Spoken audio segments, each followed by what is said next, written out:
11वीं के प्रिय छात्र एवं छात्राओं, जैसा कि आप देख रहे हैं कक्षा 11वीं भूगोल वार्षिक परीक्षा का पेपर जो मैंने हल करके डाला है, आप उसको देख रहे हैं।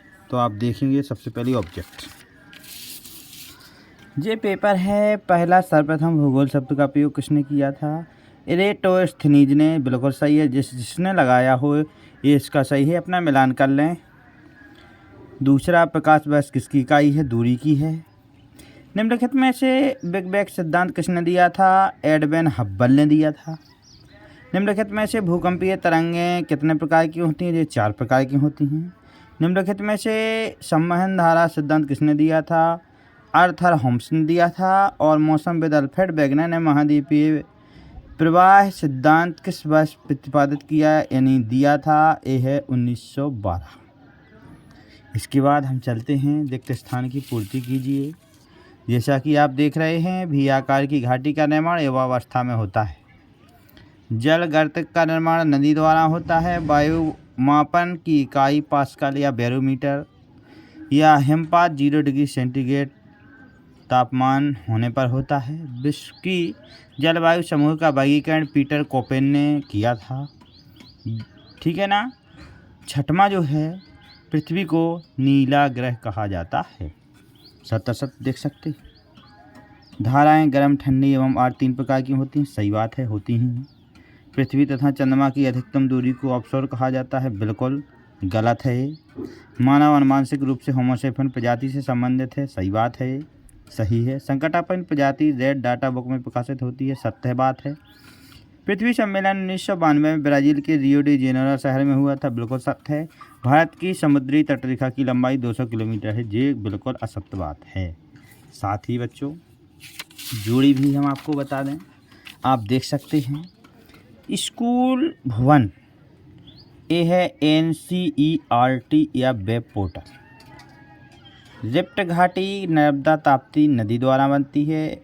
आइन मुंडी 2695 मीटर ऊंची है। पश्चिमी बंगाल का शोक दामोदर नदी को कहा जाता है। भारत का सबसे बड़ा नदी तंत्र इसमें ब्रह्मपुत्र नदी दिया गया है। ये बिल्कुल सही। हाँ, एक शब्द में आंसर। ब्रह्मपुत्र नदी को बांग्लादेश में क्या कहा जाता है? जमुना कहा जाता है। भारत में केरल तट से मानसून का आगमन किस तिथि को होता है? 1 जून को। चट्टान समूह का खिसक कर ढाल से नीचे गिरना क्या कहलाता है? भूस्खलन। भारत को अत्यधिक सूखा प्रभावित क्षेत्र कौन सा है? अरावली पर्वत क्षेत्र के अंतर्गत और भी क्षेत्र हैं, वो आते हैं। भारत में सर्वाधिक बाढ़ कौन सा राज्य प्रभावित होता है बाढ़ से? वो है बिहार। इसी के साथ 2 नंबर के बिल्कुल सही और अच्छे क्वेश्चन आए थे। भूस्खलन किसे कहते हैं? इसका उत्तर यहाँ बगल में एक शब्द में दिया गया है। और देखो, प्रश्न 7 भी सामान्यता पतंदर क्या है या फिर जल चक्र का नामांकन चित्र बहुत अच्छा चित्र है, हमें बता देना है, बना देना था। जैव विविधता, हॉटस्पॉट, बांगर खादर में अंतर, भारत में पाए जाने वाले वनों के प्रकार, सिर्फ प्रकार लिखना था। बहुत अच्छा था। वन संरक्षण क्यों आवश्यक है? ये भी अच्छा था। आपदा किसे कहते हैं? ये भी बहुत अच्छा क्वेश्चन आया। भौगोलिक और मानव भूगोल और भौतिक भूगोल में अंतर भी आ गया। देखो, आंतरिक संरचना का सचित्र, ये चित्र भी आप देख रहे होंगे। क्षोभमंडल की विशेषताएं भी आ गई हैं, या वायुमंडल का संगठन है। पड़ोसी देशों के नाम भी आ गए हैं।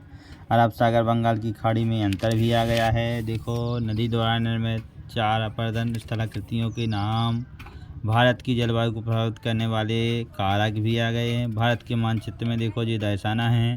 सूखा प्रवण क्षेत्र, पचमढ़ी, ज्यो मंडल निचय, भारत की कर्क रेखा, माउंट एवरेस्ट, लक्षद्वीप। बहुत अच्छा क्वेश्चन पेपर आया है। ये आपने किया होगा, बहुत अच्छे नंबर आएंगे। और ऑब्जेक्ट और बाकी हमने हल करके बता दिया है। तो बच्चों, इसको अच्छे से देखें और समझें। ये कक्षा 12वीं वार्षिक परीक्षा 2024-25 ज्योग्राफी का पेपर जो कि मैंने आपको बता दिया है, आप देख के मिलान कर सकते हैं। और भी बच्चों को, जो आपके मित्र वगैरह हैं, उनको आप सेंड करके बता सकते हैं कि सही आंसर ये यहाँ पर आपको मिल रहे हैं, आप चेक कर सकते हैं। ओके, धन्यवाद।